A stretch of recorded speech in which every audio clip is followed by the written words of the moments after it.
Beach FM kick-off sports breakfast show with HMC Kapiti, your local authorised Kia and Suzuki sales and service agent, and now your local AA Auto Centre. At HMC Kapiti, the journey just gets easier. Find out how easy online at hmckapiti.co.nz.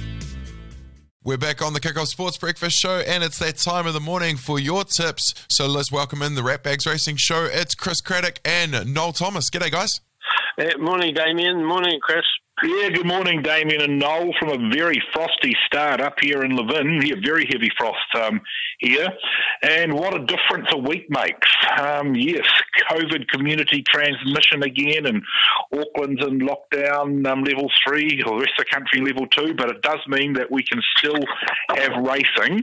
I know at Waverley yesterday all the owners weren't allowed to be on course with the general public, only those directly involved with the racing, but Harness have decided that owners can be on course, so a little bit difference between the thoroughbreds and the harness.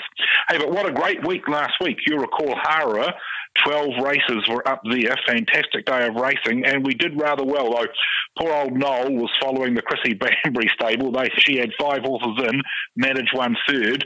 I jumped on the Alan Sharrock bandwagon and tipped out a couple of his winners, but he ended up with 6 winners for the day. Just a fantastic result. Should have just stuck with Alan all day. So I tipped out 2 of his. But also, what did I have altogether? I had 3 firsts, a second, 2 fourths, and Noel's third in there. So particularly well done. But I was so pleased for our Levin stable here. Sylvia Kay always had a very high opinion of that Delsetto, and so does she. And I couldn't believe the price, $7.50 and $2.90. And of course, Lydia Pickford's That's Funny paid $3.20. Then it came out in the last race at Waverley yesterday. They had a 12-race program running on a Friday, and That's Funny ran second again and paid $4.10. And I do know our very own Mary Coleman there in Addington Road in Otaki was very pleased with her Craig Ivel trained Spider-Man for 4th with Tony Allen on board. So yeah, they're expecting it to go quite a bit better. It'll improve with that run, so we'll keep an eye out for that. So yeah, it was a great day, very good results.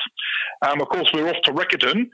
That's the only galloping meeting in New Zealand today. But also, there's the harness meeting at Cambridge, which I might talk about in a minute. But I think it's your turn to go first, Noel. So give us your winners at Riccarton. Can you go first for a minute? I've just lost myself for a minute. Okay then, I might be stealing your thunder. I've left the maiden races alone.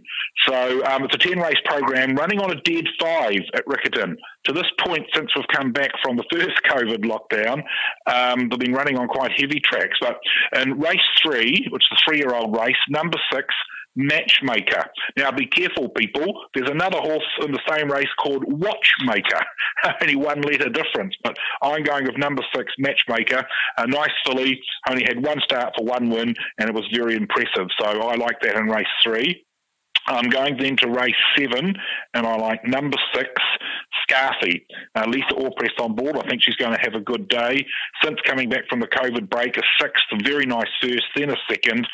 But it needs a slow track, so they've got any more rain on the day, but I don't think they're going to. I know it's overcast there, but we'll see how it goes there on the dead 5 as opposed to, it's won 4 races on a slow track, so I'd like it just a bit wetter for that. Now, the big race, the 2 horses that Noel and I have been following since we've come out of COVID. So it's the Winter Cup race 8, big race of the day, a Group 3 race, $70,000 stake. And, of course, number 8's in there, Happy Star from the Benner stable from Otaki. I've stolen Noel's thunder there. But also the other horse that we've followed since it's been down on the South Island because of the scratchings has got into the race, number 19, Floral Art. So it's been scratched from race 6, the Winter Classic, and it's got a start in the big race. Again, with so I'm going to suggest one of those Quinella ones there, and I'm sure Noel's going to put his name possibly next to the Benner horse and maybe also the Floral Art. So race 8, Winter Cup, number 8 with the Quinella 19 Floral Art thing. It's got a start with the scratching for coming off the ballot. And I always like to have something in the last. So in race 10, number 1 Golden Harvest from the Pittman stable. It's only been to the races 5 times. It had a second and a first before the lockdown. Now it's come back from the lockdown with a second and a third. So I think that's a little bit of a special in the last to finish off the day, race 10, number 1. But I do have a special to start the day. My big plan was to go up to Cambridge on Thursday night and watch my horse win the race there.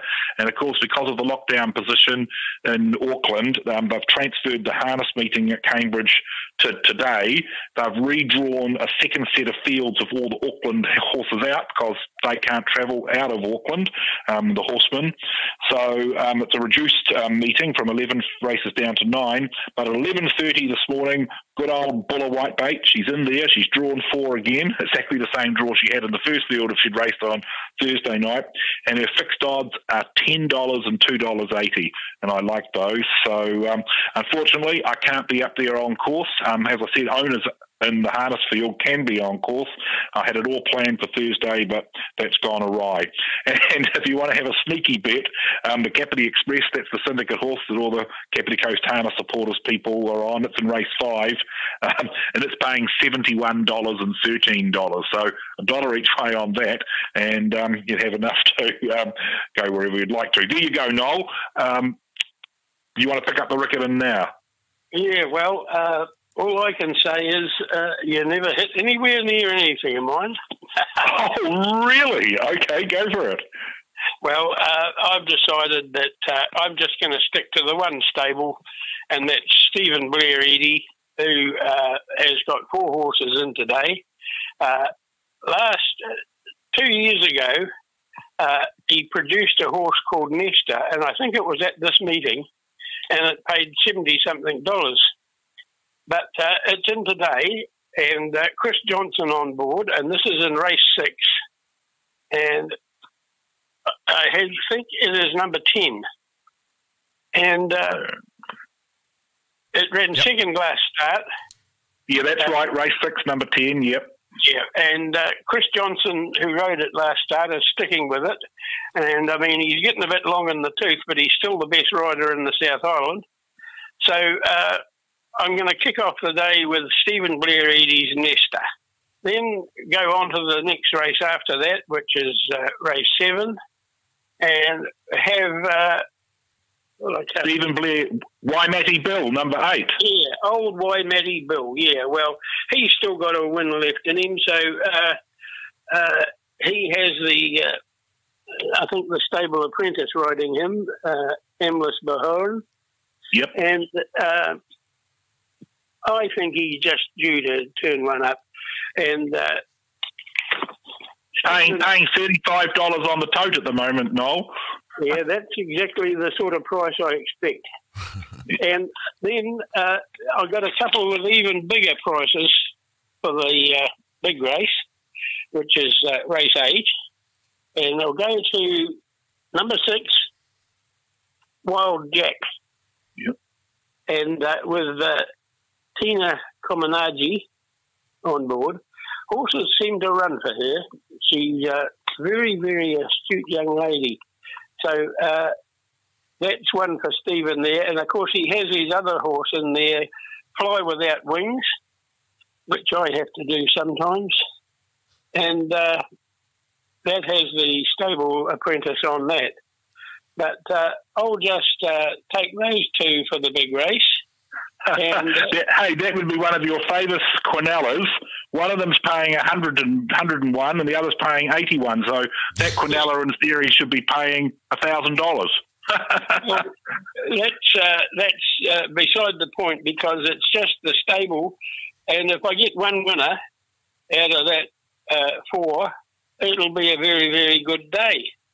But I might take those other 2 with those 2 and couple them up for the trifecta. Oh, okay. Yeah, no, I'm just concerned about that happy star from your Benner stable and Otaki there, whether it's going to be wet enough. I know it's won a lot of races on heavy. This is the dead 5. And then same with Floral Art. I thought it had tripped up last time because the track wasn't wet enough for it. So, but you're quite right. Couple them up and we might get a good Quinella or a good trifecta. Yeah, well... Stephen had a very, very good season 2 years ago, but last year, well, of course, a broken up season, but he wasn't so hot. But I think he's due to make a comeback this year. All right, that'll do me. Fantastic, lads. Thank you so much. Yep. No, well, we could be walking home with cricket scores later today, and then and I'll be sitting there glued to trackside at 11:30, and sure hope Buller Whitebait can do me proud. Absolutely. Well, thank you, gentlemen, for the tips for the weekend. All the best for the rest of the weekend. We'll catch up next. Well, look forward to it. Bye. Let's now go to Mike Brown for his tips. G'day, Mike. Yeah, g'day, Damien. Just the one meeting today, Riccarton. Our meeting was going to be at Ruakaka, but because of the COVID, that's been called off, and there is a meeting at Taupo next Wednesday, but done the form for Riccarton, so hopefully we can steer punters in the right way. I'm going to kick off in race 6. Here I'm going with the informed local horse, number 13, GT Eleanor. 2 starts back, she went a big race for third after covering extra ground and running on well, running on well down the outside in a race won by the leader. Last time she finished second between August Stace and Floral Art, rivals in the big race today. She steps up to a middle distance today, but will only carry 52 kilos and will be tough to beat, I think. So race 6, number 13, GT Eleanor. I go to race 7. Here I'm with the classy horse number 2, He Can Fly. He went a beauty last time in resuming at Ashburton. He's finishing 4th. He raced 6 bit wide on a day that you had to be near the inside. He fought well to be less than a length from the winner, LB Darcy. He meets that rival 2 kilos better at the weights today. And as I say, class act of the field, very hard to beat. End the day with a bit of value here. Race 10, right down the bottom, number 16, Ruby Marie. She's put 2 very good efforts behind her last 2 starts. 2 starts back on her home track at Invercargill. She made up plenty of ground wide out in a race won by the leader. Next time out at Wingatui, she got back, held up halfway down the straight and hit the line strongly to finish 4th. She's a 2-race winner, right down at the bottom of the weights. Looks to be coming into form very well, and she was around about the $20 mark last night on the final field odds. So good one to end the day, and good track today at Riccarton. I think they had a heavy frost, so the track's going to be dead, and I think it suit all the horses I've selected. So good luck betting today. Thank you very much, Mike Brown. We'll catch up next week. No problems. Thank you. Bye. Mike Brown with the tips from Riccarton as well. Let's recap the tips for your Saturday morning, all of them going to Riccarton. With Mike, he went race 6, number 13, GT Eleanor.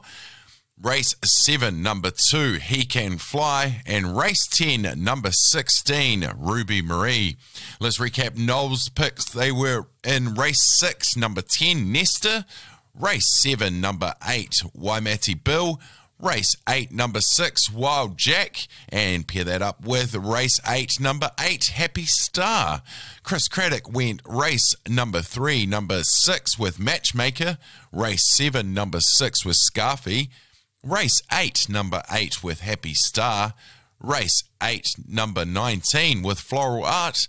And race 10, number 1 with Golden Harvest. Good luck to everybody with your tips this weekend.